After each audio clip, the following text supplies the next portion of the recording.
పిత పుత్ర పవిత్రాత్మ నామమున ఆమేన్. ప్రభువు మీతో ఉండునుగాక, మీ ఆత్మతోనూ ఉండునుగాక. పునీత మత్తయ్య గారు రాసిన పవిత్ర సువిశేషములోని భాగము. ప్రభువా మీకు మహిమ కలుగునుగాక. మత్తయి సువార్త 11వ అధ్యాయం 25వ వచనము నుండి 30వ వచనం వరకు.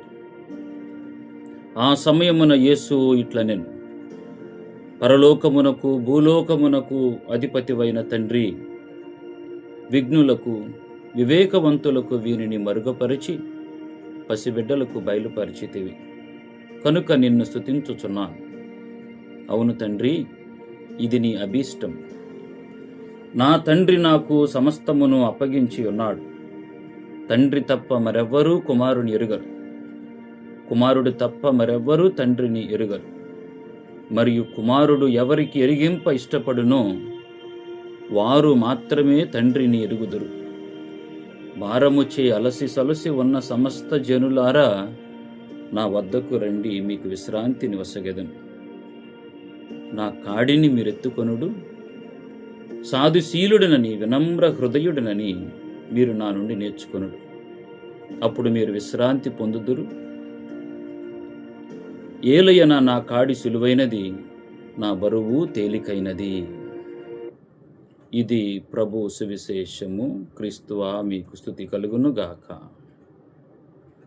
క్రీస్తునాథుని యందు ప్రియ సహోదరి సహోదరులారా, శ్రీసభ ఈనాడు 14వ సామాన్య ఆదివారాన్ని కొనియాడుతూ ఉంది. ఈనాటి సువార్త పఠనం దేవుని మీద ఆధారపడి జీవించమని ఆహ్వానాన్నిస్తూ ఉంది. భారము చేత అలసి సొలసి ఉన్న సమస్త జనులారా, నా వద్దకు రండి, మీకు నేను విశ్రాంతినిస్తాను అని ప్రభువు ఈనాటి సువార్త పఠనంలో మత్తయి సువార్త 11వ అధ్యాయం 28వ వచనంలో ప్రభు పలుకుతున్నాడు. ప్రియులారా, ఒకసారి ఒక బల్లి సీతాకోక చిలుక మధ్య సంభాషణ జరిగింది.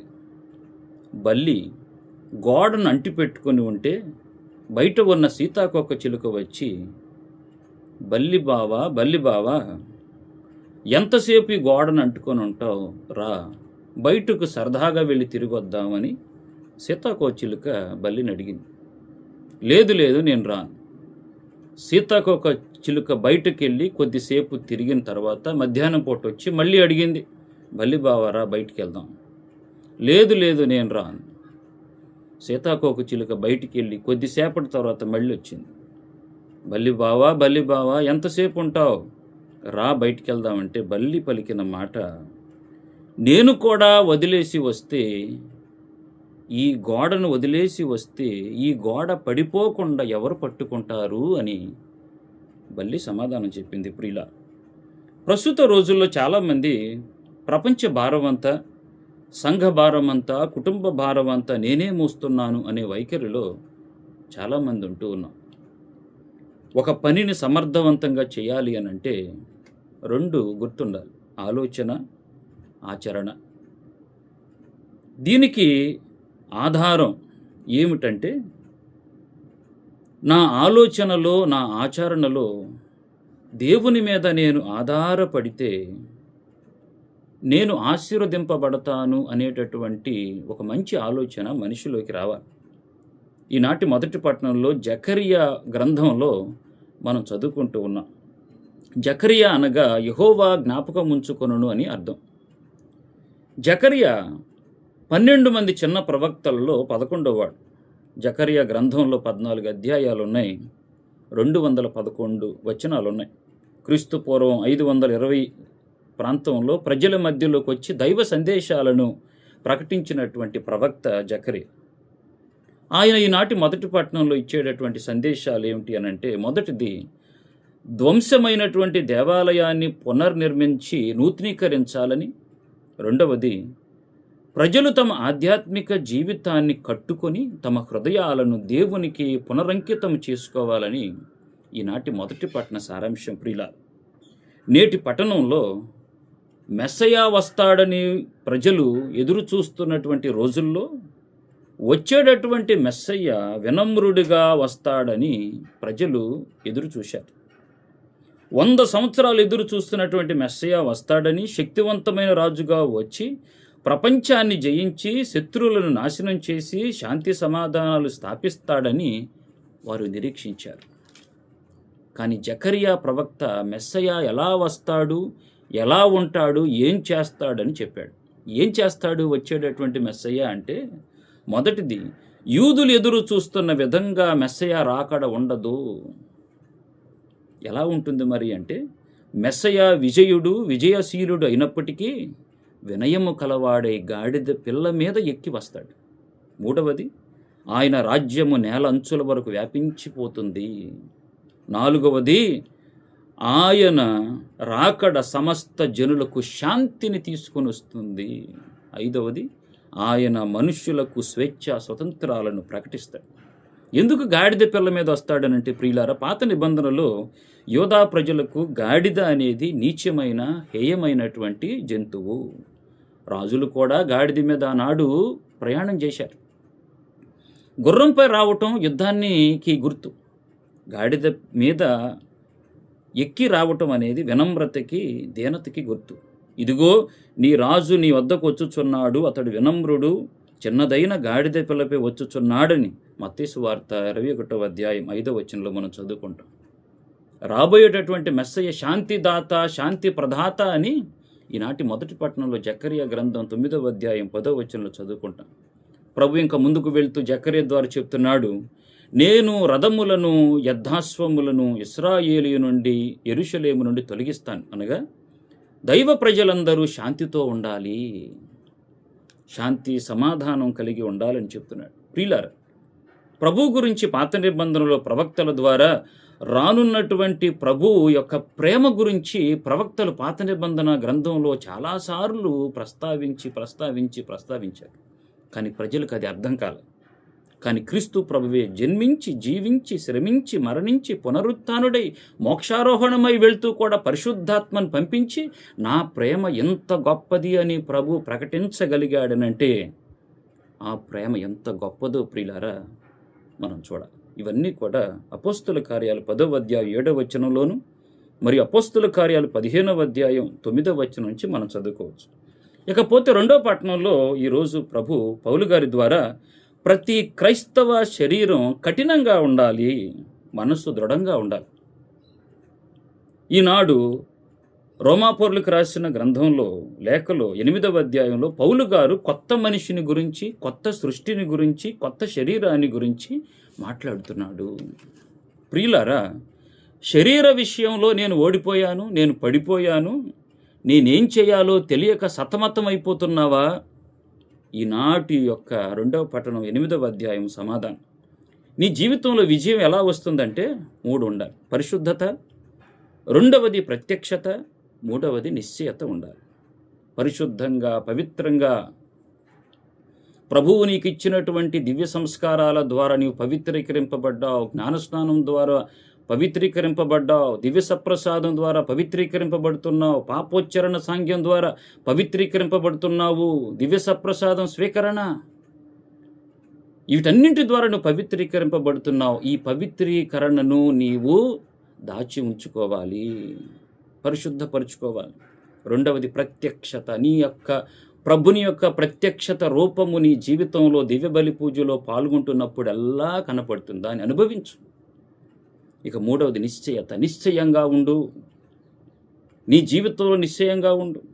హెబ్రేలుకు రాయబడినటువంటి లేఖలో 11వ అధ్యాయం 1వ వచనంలో విశ్వాసము అనగా నీవు నిరీక్షించు విషయములందు నీవు నిశ్చయంగా ఉండాలి, నీవు చూడజాలని విషయములందు నీవు నిశ్చయంగా ఉండాలి, విశ్వాసంతో ఉండాలి. ప్రియులారా, ఈనాటి రోమాపౌరులకు రాసినటువంటి లేఖలో 7వ అధ్యాయము వరకు పరిశుద్ధాత్మ గురించి పౌలు గారు 2 సార్లు ప్రస్తావించాడు. కానీ 8వ అధ్యాయంలో 20 సార్లు పేర్కొన్నాడు. ప్రియమైన బిడ్డలారా, పరిశుద్ధాత్మ దేవుడు ఏం చేస్తాడు మన జీవితంలోకి వచ్చంటే, మొదటిది రక్షించబడిన విశ్వాసి జీవితంలో పరిశుద్ధీకరణ ప్రక్రియను కొనసాగిస్తూనే ఉంటాడు. 2వది పాపపు శక్తి నుండి విశ్వాసిని విడుదల చేస్తాడు. మూడవది పాపమును త్రోసివేసి దేవుని చిత్తం వైపు నడిపిస్తాడు. నాలుగవది పాపము నుండి మరణము నుండి నీకు విజయాన్ని ఇస్తాడు. ఐదవది నీకు జీవాన్ని ఇస్తాడు. ఈనాటి సువార్త పట్టణంలో ప్రభు భారముతో ఉన్న వారలారా నా వద్దకు రండి అని పిలుస్తున్నాడు. ప్రియులారా, ఈరోజు సువార్త పట్టణానికి ముందుకెళ్తే మత్తయి సువార్త 11వ అధ్యాయం 20వ వచనం నుంచి 24వ వచనం వరకు చదువుకుంటే ప్రభు కొరోజీను బెత్సైదా పురాల చేత తిరస్కరింపబడతాడు. తిరస్కరింపబడినటువంటి ప్రభువు అదే పట్టణాలను గద్దించటం కూడా చూస్తాం ప్రియులారా. ఆ తర్వాత వచనాలు ఈనాటి పట్టణం. నేటి సువార్త పట్టణంలో ప్రభు అంటున్నాడు ఏంటంటే, రక్షణ అనేది యూదులకే కాదు సమస్త మానవాళికి అని ఆహ్వానాన్ని ఇస్తూ 6 విషయాలు ఈనాటి సువార్త పట్టణంలో ప్రభు చెప్తున్నాడు. ఏమిటవంటే, మొట్టమొదటిది ఆహ్వానాన్ని ఇస్తున్నాడు. Jesus is giving the invitation, come to me, నా వద్దకు రండి. రెండవది ఏమిటనంటే ఆహ్వానితులు, ద ఇన్వైటెడ్, స్పెసిఫైడ్, ఎవరు? ఆల్ యు, సమస్త జనులారా. మూడవది ఆహ్వానించబడిన వారు, ఎవరు? The condition, who are weary and burden, భారము చేత అలసి సొలసి ఉన్నవారు. నాలుగవది వాగ్దానాన్ని ఇస్తున్నాడు, promise, I will give you rest, నేను మీకు విశ్రాంతినిస్తాను. ఐదవది ప్రభు అంటున్నాడు సూచన, సలహా, ద ఇన్స్ట్రక్షన్. ఏమిటా instruction? Take my yoke upon you and learn from, నా కాడిని మీరు ఎత్తుకొనండి. తర్వాత ప్రభు ఆరోది అంటున్నాడు ఆహ్వానించబడిన వారు ఎందుకు రావాలి? ఎందుకయ్యా మేము రావాలని అంటే రీజన్, కారణం ఏంటంటే I am humble, I am gentle and humble of heart, నేను వినమ్రుడను, వినయశీలుడను. ఎలా రావాలి ప్రభు దగ్గరకు వచ్చేటప్పుడు అని అంటే ప్రియులారా, ప్రభు మత్తయి సువార్త 11వ అధ్యాయం 25వ వచనం అంటున్నాడు, విఘ్నులకు వివేకవంతులకు వీటిని మరుగుపరిచి పసిబిడ్డలకు బయలుపరిచితివి. దేవుని దగ్గరకు రావాలంటే ప్రియులారా ఒకే ఒక మార్గం, పసిబిడ్డల వలె మనం పోలి జీవించాలి. పసిబిడ్డలు మనం చూసేది ఏమిటో తెలుసు, మొట్టమొదటిది నమ్మకం, ట్రస్ట్. చిన్నపిల్లల్ని తండ్రి గాల్లోకి ఎగిరేసినప్పుడు బిడ్డ భయపడ్డం, నవ్వుతాడు. ఎందుకు నవ్వుతాడనంటే తండ్రి మీద బిడ్డకు ఉన్నటువంటి నమ్మకం. పౌలు గారు దేవుని మీద చిన్నపిల్లవాడి వల్ల ఆధారపడ్డాడు. రెండవది, చిన్నపిల్లలు నటన అనేది ఉండదు, ట్రాన్స్పరెన్సీ. చిన్నపిల్లలు ఏదనిపిస్తే అది చేస్తారు, మాట్లాడాలనిపిస్తే మాట్లాడతారు, నచ్చింది చేస్తారు, ఏమి చేసినా దాచిపెట్టుకోరు, తల్లిదండ్రులకు చెప్తారు. పిల్లలు పాదాలు కడిగిన పాపాత్మురాలు, లూకాసు వార్త 7వ అధ్యాయం 44వ వచనం నుంచి 50వ వచనం వరకు చదువుకోవచ్చు. మూడవది, వాళ్ళలో దిగులు అనేది ఉండదు, కేర్ ఫ్రీ. పిల్లలు వర్తమానంలో బ్రతుకుతారు, భవిష్యత్తును గురించి ఆలోచించరు, బ్యాంకు బ్యాలెన్స్ గురించి ఆలోచించరు, బంగారం గురించి ఆలోచించరు, కారుల గురించి ఆలోచించరు, ఏ పార్టీ గెలుస్తుందని చూడరు, వర్షం పడుతుందా లేదని చూడరు. బాప్తిస్మ యోహాన్ మెడతలు తిన్నాడు, పొట్టతేనె తిన్నాడు, దేవుని మీద సంపూర్ణంగా ఆధారపడిపోయాడు. నాలుగవది పట్టుదల, ఇన్సిస్టెంట్, పర్సివియరెన్స్. ఏదైనా కావాలంటే సాధించే వరకు విసుగు లేకుండా అడుగుతూనే తల్లిదండ్రులను అడుగుతుంటారు, మమ్మీ ప్లీజ్, డాడీ ప్లీజ్. మత్తయి సువార్త 10వ అధ్యాయం 52వ వచనంలో గుడ్డివాడు భర్తమయ్యి ప్రభు దారిలో వెళ్తుంటే ప్రభువా నన్ను కనికరించుము అని కేకలు వేశారు. శిష్యులు నోరు మూసుకో, వాళ్ళు నోరు మూసుకొని అన్నా కూడా మరింత బిగ్గరగా దావీదు కుమారుని కరుణించుమని కేకలు వేసి రక్షణ పొందుకున్నాడు భర్తమయ్య. ప్రియులారా, ఇక ఐదవది, చిన్న బిడ్డలు మనం చూసేది సహజంగా ఉంటారు, దే ఆర్ స్పాంటేనియస్. పాట పాడాలంటే పాడతారు, డైలాగ్ చెప్పాలంటే చెప్తారు, తయారవ్వాల్సినటువంటి అవసరం వారికి లేదు. ప్రియులారా, ఉదాహరణ పేతురు మత్తయి సువార్త 16వ అధ్యాయం 16వ వచనంలో ప్రభువా నేను కూడా నీటి మీద నడుస్తానంటే నడవమన్నాడు. ఆరవది, చిన్న బిడ్డలు చూసేది సృజనాత్మకత కలవారు, ఊహకు అందనివారు, ఇమాజినేటివ్, క్రియేటివ్. విమానం నడుపుతానంటారు, కారు నడుపుతానంటారు, నేను నడుపుతా, నేను ఎక్కుతా, కొండ మీద నుంచి దూకుతా అని ఉంటారు. ప్రియులు యెహోషువ 10వ అధ్యాయం 14వ వచనంలో సూర్యుని చంద్రుని ఆపగలిగాడు, ఆధారపడ్డాడు. ఏడవది, ఆనందంగా ఉంటారు. ప్రియులు దే ఆర్ జాయ్ఫుల్. పిల్లలు ఆనందం పరిస్థితుల మీద ఆధారపడి ఉండదు, ఉన్న వ్యక్తుల మీద ఆధారపడి ఉంటుంది. నువ్వు ప్లాస్మా టీవీ పెట్టు, బెంజ్ కారు పెట్టు, బంగారం పెట్టు, ప్రక్కన తల్లి ప్రక్కన లేకపోతే, తండ్రి ప్రక్కన లేకపోతే విలవిల్లాడిపోతారు. పరిస్థితులు కాదు, వ్యక్తుల మీద ఆధారపడి ఉంటుంది. మనం కూడా చిన్న బిడ్డలు ప్రభుని మీద ఆధారపడి ఉండాలి ప్రియులు. మరి తెలంది నా హృదయం ప్రభుని స్తుతించుచున్నది, నా రక్షకుడుగు దేవుని యందు నా ఆత్మ ఆనందించుచున్నది. మనం ఈరోజు భారం గురించి ప్రభు చెప్తున్నాడు ప్రియుల. ఆనాడు పాత నిబంధనలు, ఆనాటి చట్టాలు, ఆజ్ఞలు 613 చట్టాలు. ఈ 613 చట్టాల్లో 365 చేయకూడని చట్టములు, 248 చేయవలసిన ఆజ్ఞలు. మోషే చట్టం క్రింద మోషే చట్టాన్ని పాటించిన వారు కొందరైతే, పరిసయ్యుల చట్టం కింద పరిసయ్యుల చట్టాన్ని అవలంబించిన వారు కొందరు. ఇన్ని ఆజ్ఞలు ప్రజల మీద మోయలేనంత భారం. ఆ భారాలు మోసి మోసి అలసిపోయారా? నా దగ్గరికి రండి, మీకు విశ్రాంతినిస్తానండి. ప్రియులారా, ఈ యొక్క పవిత్రమైనటువంటి రోజున మన యొక్క భారాన్ని, బరువుని ప్రభువుని ముందు ఉంచుదాం. ప్రభు దీవించండి అని, మనకు విశ్రాంతినివ్వమని ఈ యొక్క ప్రార్థనలో ప్రభుని వేడుకుందాం. ఆమేన్, ఆమేన్, ఆమేన్.